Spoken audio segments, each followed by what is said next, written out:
from Tampa Bay streaming news leader. Sponsored by the Pink Plumber.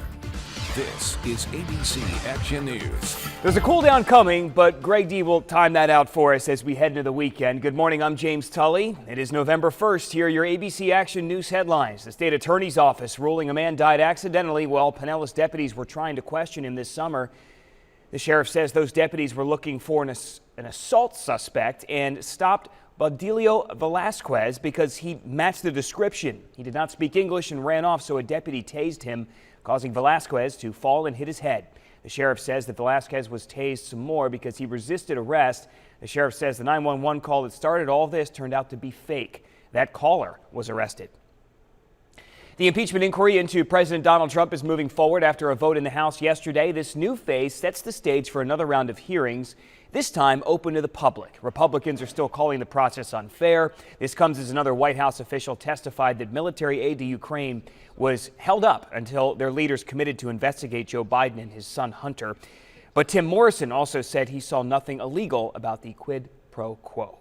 Hillsborough County deputies say they've caught a man who dumped bottles of acid on county-owned property in Riverview last month. We are told that Michael Augustine was also left behind construction materials and buckets of paint.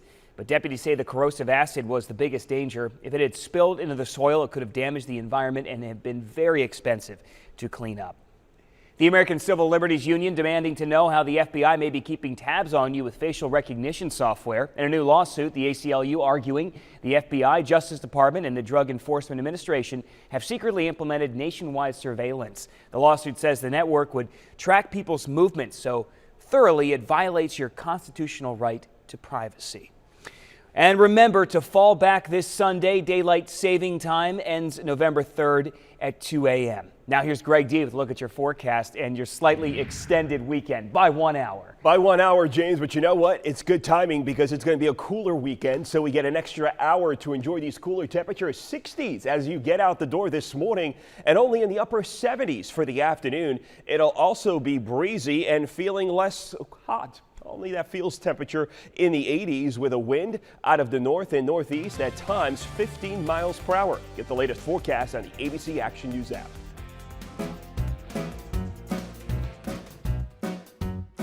If there's a clog in your sink or your backed up toilet starts to stink, the Pink Plumber will fix it in a wink. Call 727-222-PINK. We are the plumbers in pink. If your water's leaking, there's no time to think. Google Pink Plumber and click the link or call 727-222-PINK.